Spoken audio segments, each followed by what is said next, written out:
Welcome to our jazz piano tutorial on how to play Mr. PC.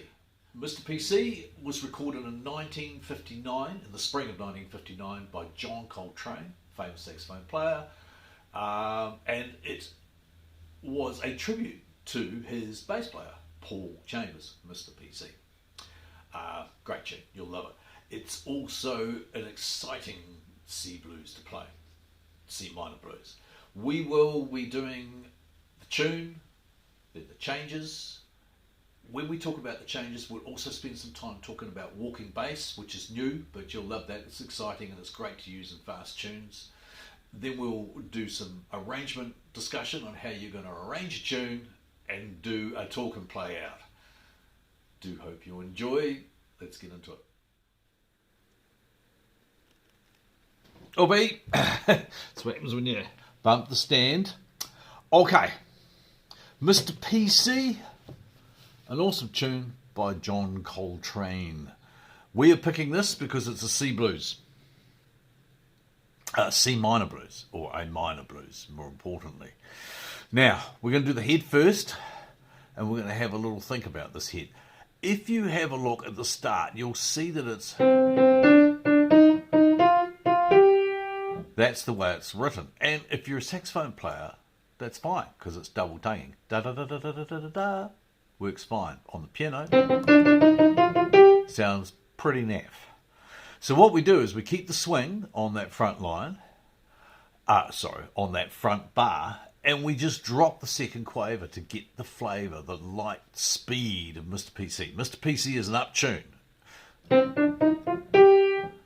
Hear what I'm saying? You just make the second note a rest, a quaver rest. And because it's swing, it's a very short rest. So, okay?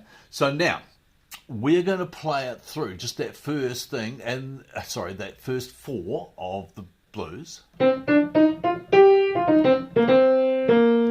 Now, the trickiness is actually the syncopation. So count it through. 1 and 2 and 3 and 4 and 1 and 2 and 3 and 4 and 1 and 2 and 3 and 4 and 1, 2, 3, 4. Note, I did not really hold that last note. Don't have to. You could if you wanted to. Let's do it on the next line.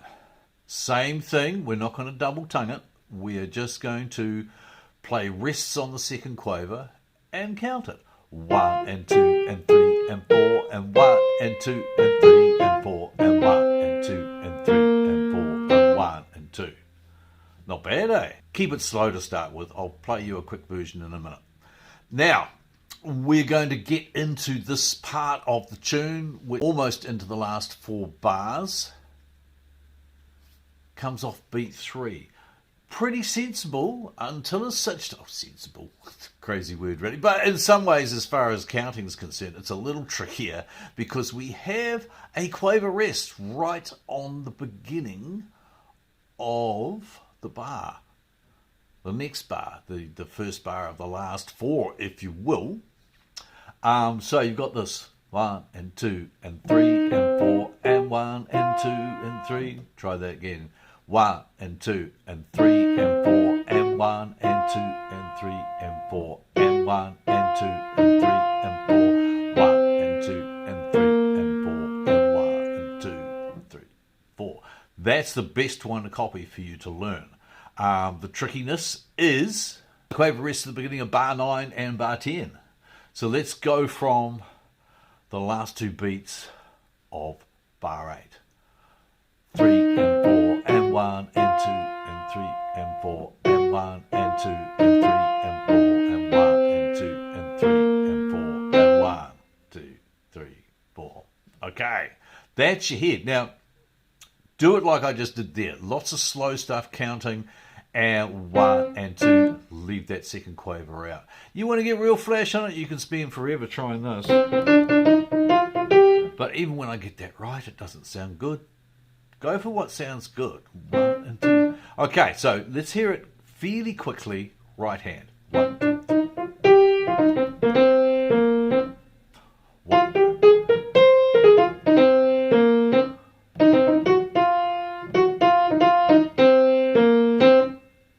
Now, the other thing to take on board with short heads, this is a very short head, you're playing it quick, it's only 12 bars, play it twice.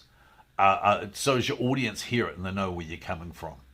Okay, so that's the head. It is tricky. It's got syncopation, and we had to find a way around the double tonguing. Let's go on to the changes.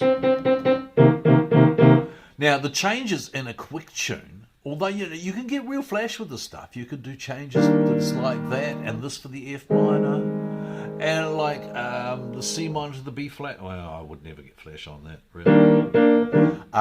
But the D7 and the G7, they're very interesting chords, and they can be treated in a lot of different ways. You could do this, right? I'm not even going to put those changes in because I advise you not to. They're too full.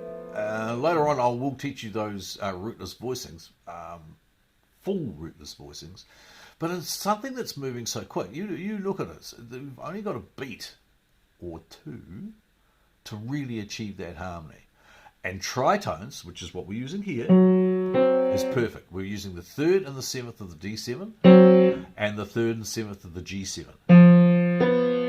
Okay, so let's take it from the top and show how we could have nice, small, quick and efficient voicings. You need them for a fast tune.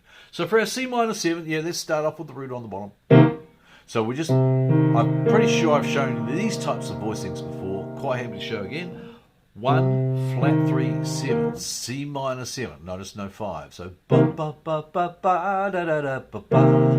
Now we could get all flash. It's too much. Just do this. C, B flat. That harmony, the C minor 7 to the B flat, that B flat's the only unusual thing. The rest is, well, it's a C blues, for goodness sake, so it's going to be C minor. So, ba, ba, ba, and it's very efficient and pushes the speed along. You'll see it when I play it together. Okay, for the F minor, you could do this one. I do this one. I don't really know why, I just like it. We don't have to worry too much about voice leading because So, our opening, C minor 2. 3, 4, 1, 2, and then F minor. 1, 2, 1, 2. Now that is actually a really, really easy thing to learn for your left hand. Always good to make things as simple as you possibly can, because jazz in itself is quite tricky. Okay, let's go to the D7. Now we talked about that a little, but all we're going to do is use the F sharp C, which is the tritone. Tritone meaning 1, 2, 3 tones apart. Here we are. F sharp C, the tritone, to the tritone of the G7, which is 1, 2, 3, F to B, 3 tones apart. Notice it goes 3, 7, 7, 3. I don't think it's wise to go into tritone too much, except to say that with tritones, try that again, except to say that with tritone substitution, you can actually make that an A flat 7. Which is why when I show you a bit of walking bass, which will probably be next, we can do all sorts of stuff up there. Okay, what we are going to do though is we're just going to practice our... and then back to, and then finish on. So those are the chords you need to learn. You need to learn that one, C minor 7, this one, F minor 7. For the, just learn that rhythmical pattern, and that happens at the last 2 bars of every 4 lines. So that happens 50% of the piece. Don't do it in the soloing though, you might just stay on the C minor. Let's play a left and a right together, relatively slowly so as you can pick it up. 1, 2,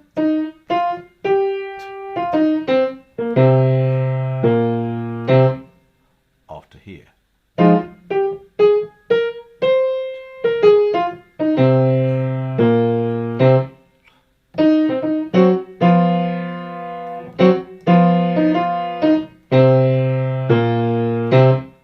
Okay, there's your changes. Now, I'm going to add a little section here. I haven't talked about this much because it's more complex and we try not to get overly complex, but this does really lend itself to a walking bass or a fast moving bass. It's a fast tune. It's fun. So now with walking basses you can do all sorts of things. My highest point or recommendation on what you should do, keep it simple. Right, so we've got this. That's really easy for a walking bass. It's just your minor triad, adding the 9. So boom, boom, boom, boom, boom, boom, boom. Now that's 4 bars right across the top. And for the F minor, do the same shape. You don't always, but let's keep it nice and simple. So they'll be in the notes. You'll probably see those in front of you. He says somewhat hopefully. Now when we get to the other part of the tune, like the D7 to the G7, it really pays not to get too heavily engrossed in those with the soloing. But they can affect our walking bass. Which means let's take the D as our starting point and just get a little wet on it. Now, it wasn't actually wet. Well, it was a little bit, right? Because there, that's the F. That's the F of the G7, I suppose. There's the 3 for the D7. That's the F sharp. There's the G. And that's that tritone thing I was telling you about with the A flat. Or you could just go there anyway if you didn't really know why you went there. One of the best bass players I ever worked with just said to me when I asked him, because bass playing and keyboard playing are close. I just asked him what he did to sound so good, and he said, just keep going, man. And every once in a while, chuck the root in at 1. He was brilliant. He really was. Walk the bass through, and then when you get to this last 4, the last 4 of any blues is tricky. So what we'll get to the last 4. You just the other thing to do is keep hold of 1. So if perhaps you're losing it and you're not sure where to go, then it sounded fine. Don't play all the notes. Don't worry about it. You might.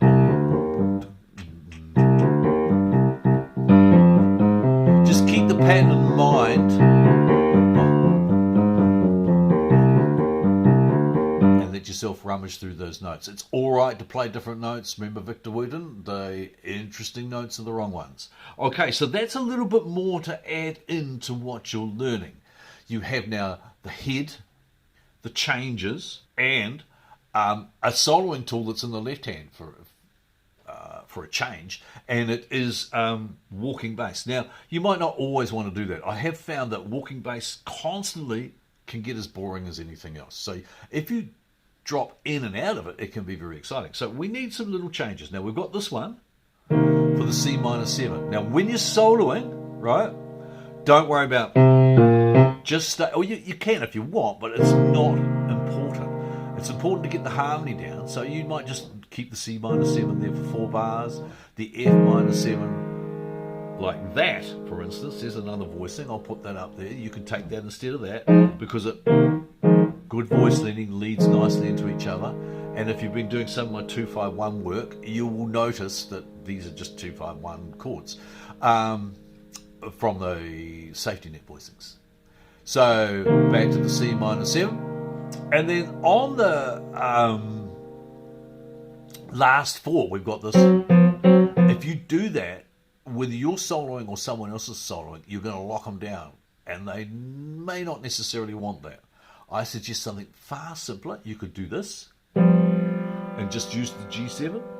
Or you could even throw in the flat 9 for a bit of colour, because we talked about that A flat before. Right, but just keep something simple there. Even one of the tritones will do, but just don't try and get that rhythm. That's going to lock people in. And then back to the C minor. And if you want to, for an ending, I'll just show you, because we will put an ending on it. We might do something a bit with putting the major 7 in instead of the flattened 7th on the minor. So making it a minor major 7 chord and getting this kind of sound. You can hear how that's a very big finish. Okay, there is your left hand or changes for this tune, Mr. PC. Slightly unusual, a lot of single note work, a lot of bass work. Try and think like a bass player when you're Okay. doing this. We want to discuss soloing tools now. What are we going to solo over this with? Well, it is actually a minor blues. So there's one scale here that's going to work over the whole thing. I'll give you a few others, but let's do the first one. C blues, which is C, E flat, F, G flat, G, B flat, C. Now, the blues formula is this. I've said it before. I'll say it again because it's so useful. 1, flat 3, 4, flat 5, 5, flat 7, back at 1. Fingering, 1, 2, 3, 4. It's a good one for fingering. 1, 3, 4, or 1, 2, 3, or 1, 2, 1. Doesn't matter. Get your fourth finger in the middle of the cluster, and you'll be sweet. 1, 2, 3, 4, 1. Now, as we're talking blues, there are two others that are going to be used. I will show them to you in a minute, but there's going to be the D blues and the G blues. We'll talk about that. F minor is fine against C blues, right? But we want to talk about other things that we can use in these top 2 lines or these first 8 bars that will pull us away from the blues. Now, I absolutely love using the blues sound, right? But in fairness, some of my colleagues have said, you know, if you stay in the blues sound too long, you get a bit boring. And that is true. You want to have something to break out. So I'm just going to teach you another scale that you can use that will show you how you can solo over this with different colours. So, and we might even use these in other tunes. So what we've got here is E flat, really. Now, if you take it off C, it's called Aeolian. No, it's not. It's called C Aeolian. Why did I say Aeolian? I'm losing the plot, man. It doesn't really matter which way you think of it. It'll work over that. So you can use that. So here's the scale. We might just treat it as E flat, eh? So E flat, F, G, A flat, B flat, C, D, E flat. Take note of the fingering because it works. 2, 1, 2, 3, 4, 1, 2, 3. And then you can run up and down that right through the first 8 if you like, as opposed to this. So you've got 2 tools you can use now on the first 8. This one, C blues, or E flat major. Now the E flat major thing, if you take it off the C minor, it's kind of Aeolian. And if you take it off the F minor, it's Dorian, because it's we're not going into modes. But if you just think E flat major, that will do you fine. Now the end of the tune is a bit more complex. We've got this, or this, right? But it has called for some interesting things. Of course, C blues will work, but we've got 2 other blues scales potentially we can use. I actually find also through this area D blues works. Don't worry too much about why. It just does. So here's D blues. Again, a nice comfortable blues scale because the 4 is in the middle of the cluster. D blues. D, F, G, A flat, A, C, D. Fingers 1, 2, 3, 4, 1, 2 or 3. Doesn't really matter. Main thing, 4th finger in that cluster. And funnily enough, we can also get G blues to work in there a little bit. I'll show it to you. Actually, let's try it. So G blues.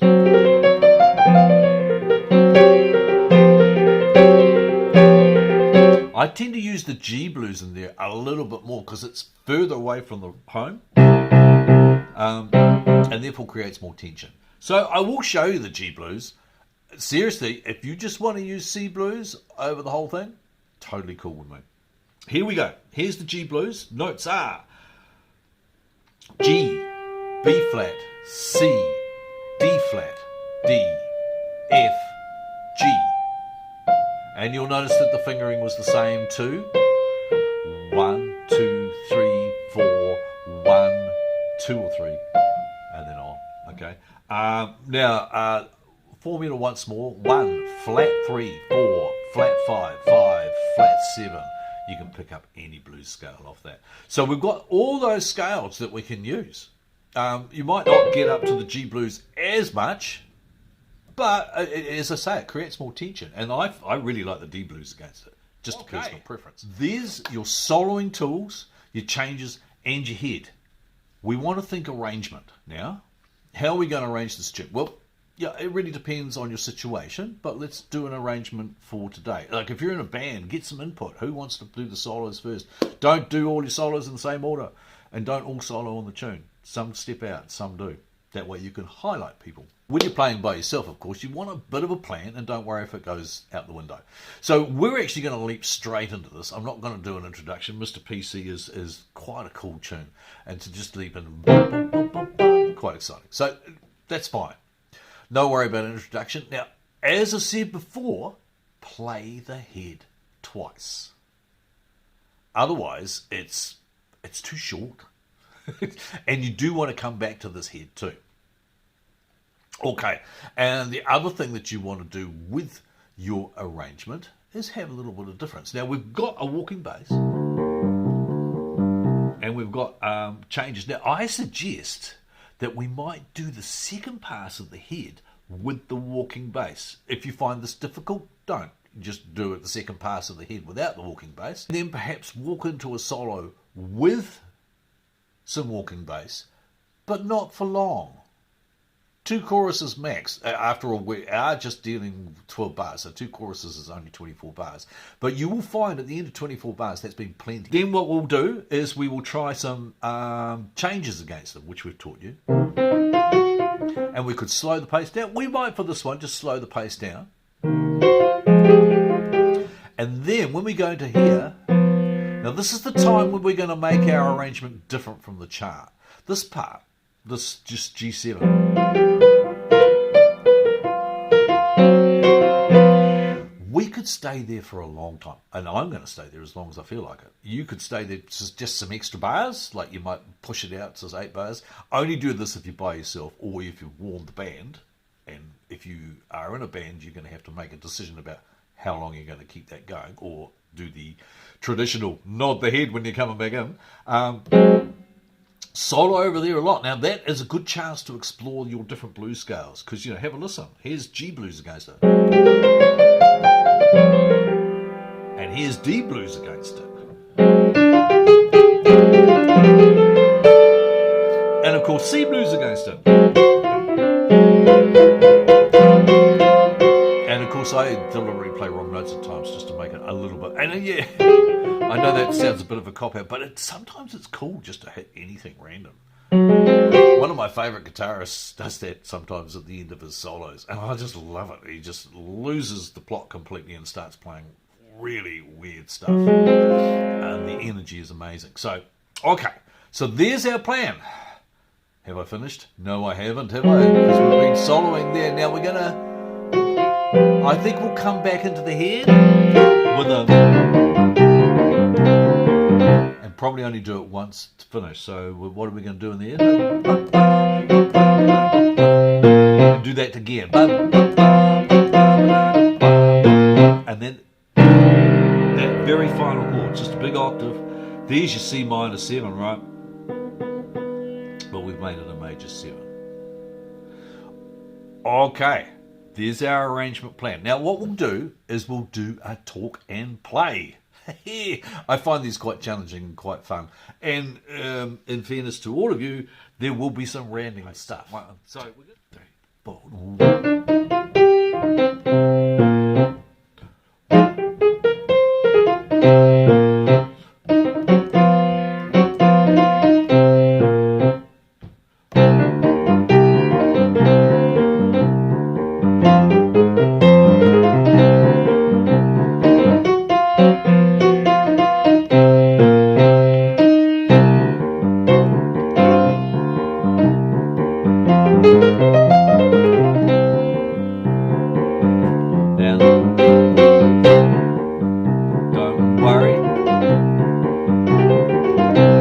C blues. Now this is the E flat major, and back to the blues. That little part there, that created a little bit of interest. Now we're just going to the changes.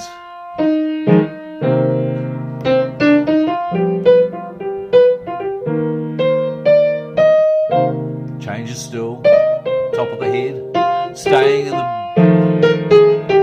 I've slipped a major third in there by mistake.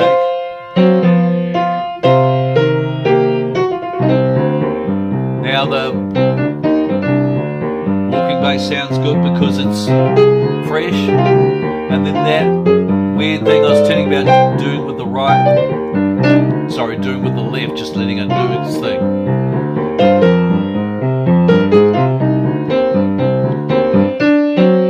Now this is the part I was telling you about where we're going to explore all those different blues scales. So we're going to get out there a bit. That's the G one, right? And now we're going to do the D one, because it pulls us back. I prefer the G one at the moment, so.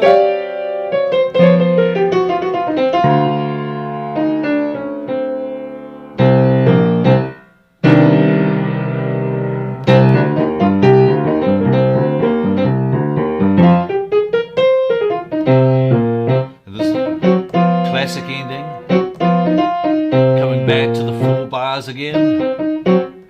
Just slow it down a bit, and if you like, you can do all that.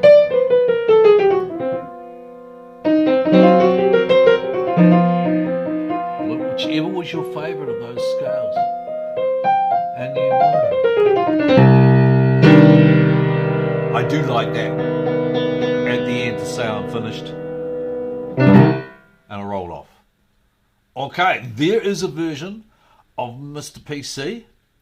You don't have to do what I did, but you've got the tools to put your own arrangement together and have some fun with it. Yeah. Some more scales to learn, the blues ones. The E flat changes you pretty much know, but I don't think you know much about tritones up until then, and now you start to see how useful they are. So there's a lot of useful stuff in there. Go and enjoy. I will put these charts at the end of this tune, and a call out for one of my people who are looking for a chart for how to play night and day, I think it is. I'll put that at the end of this tune as well, just so as you can download those if you like. I would suggest, guys, get a real book. Wonderful stuff for hanging out with other musicians and that sort of thing. Okay, enjoy. Thank you very much for watching, and perhaps we'll just go.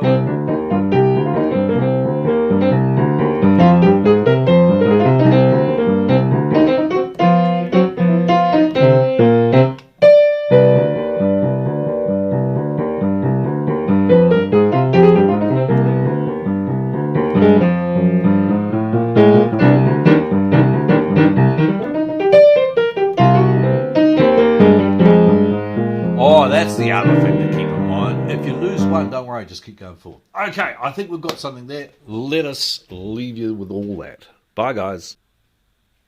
Thank you for watching. At the end of this, there will be some charts for people. Please do stop and do a screen dump, and you'll be able to play those charts. There's also night and day there for one of our subscribers. Please do subscribe, and thank you if you already have. I do hope you enjoyed, and I'll see you next time. Cheers. Bye for now.